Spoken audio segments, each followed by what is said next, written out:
En nombre del Padre, y del Hijo, y del Espíritu Santo. Amén. Alabado sea Jesucristo.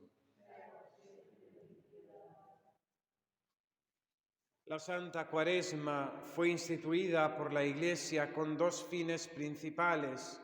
Primero, la de la formación y preparación inmediata al bautismo de los catecúmenos que en la noche de la vigilia pascual van a recibir las aguas bautismales, las aguas salvadoras que les librarán de la culpa del pecado original y les darán la vida nueva en Cristo, la vida de la gracia, el título de hijos de Dios.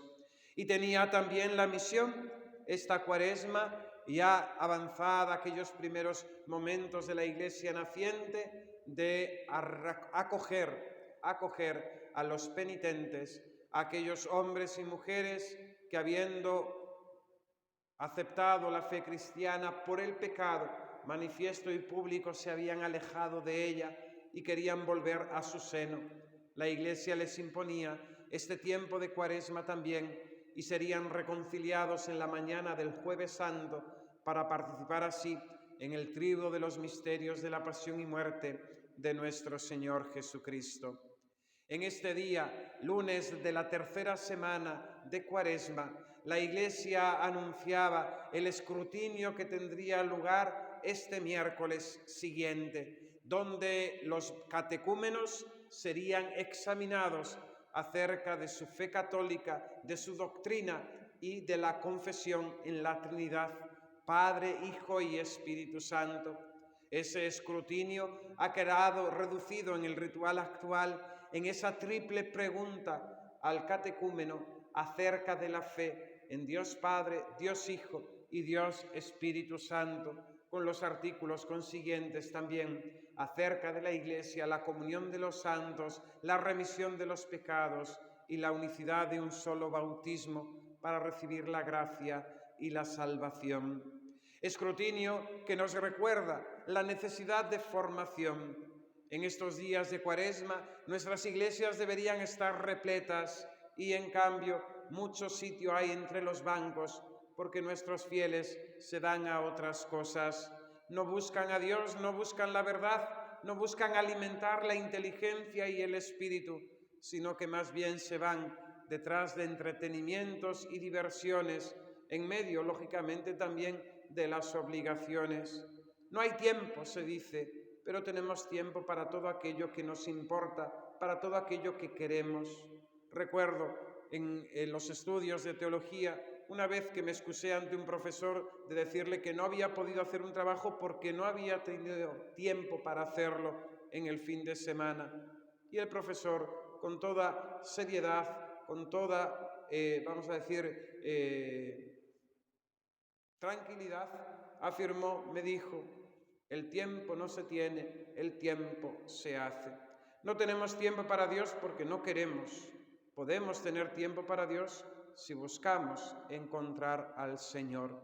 Se celebra la misa de hoy en la estación, en la iglesia de San Marcos. Allí se reunían los cristianos de los primeros siglos en torno al Santo Padre.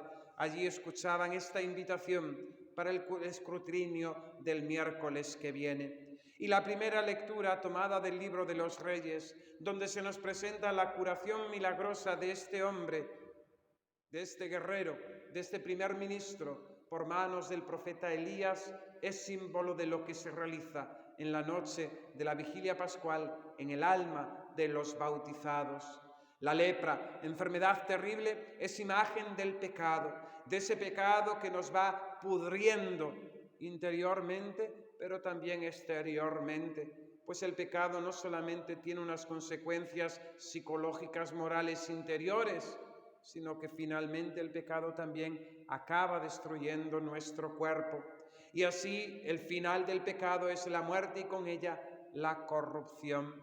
Por medio de un gesto tan sencillo como bañarse 7 veces en aquel río, es el medio que el profeta le establece para ser curado de la lepra.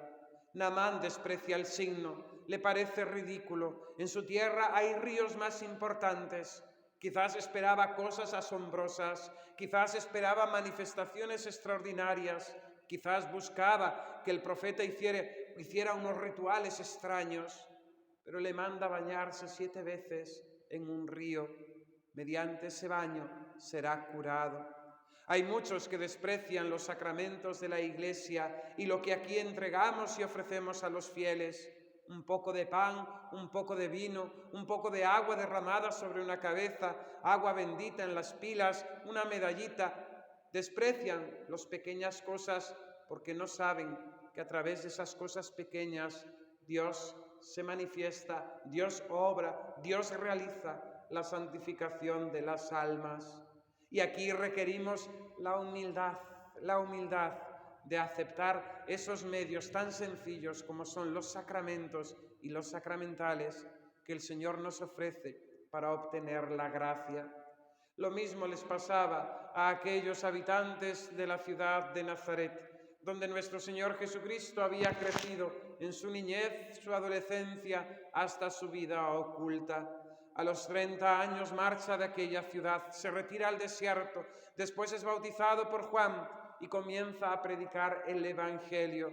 Realiza sus primeros signos no en la ciudad que le vio crecer, sino en Cafarnaúm, a la ribera del mar de Genesaret. Y allí su fama comienza a extenderse, llega incluso a Nazaret.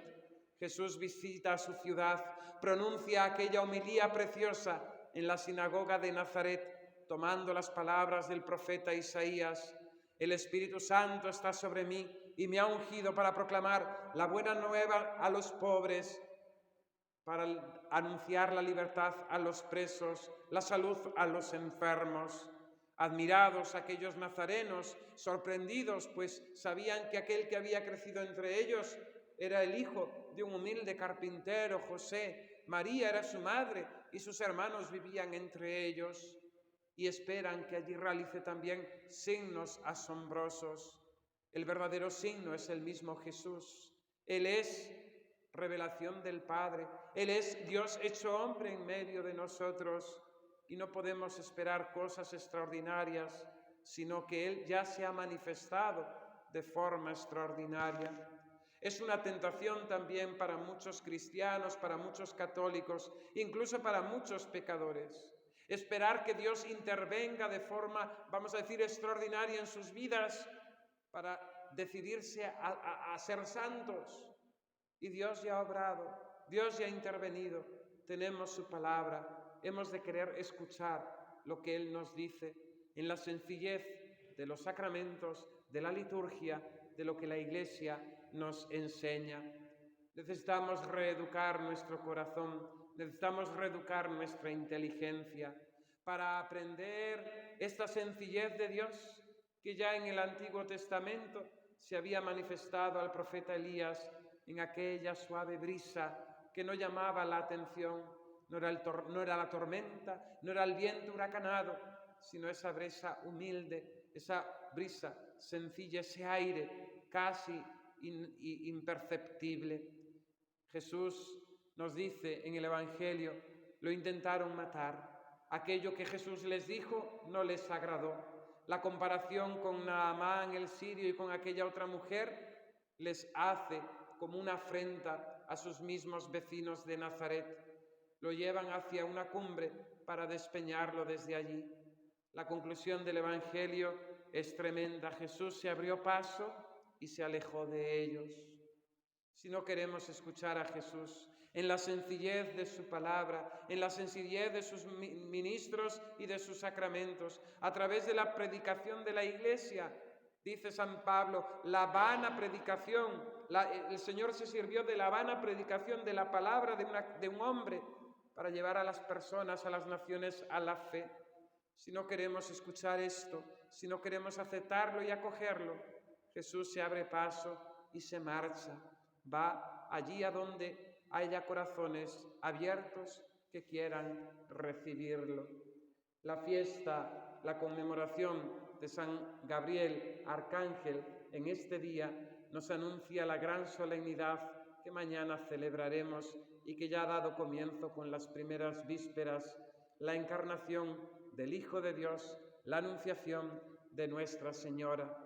Cristo se hace hombre en el seno purísimo de la Virgen, Por eso sí, démosle gracias a Nuestra Señora, y se hizo hombre por nosotros y por nuestra salvación, para morir en la cruz, para darnos la vida eterna, para llevarnos consigo a la bienaventuranza.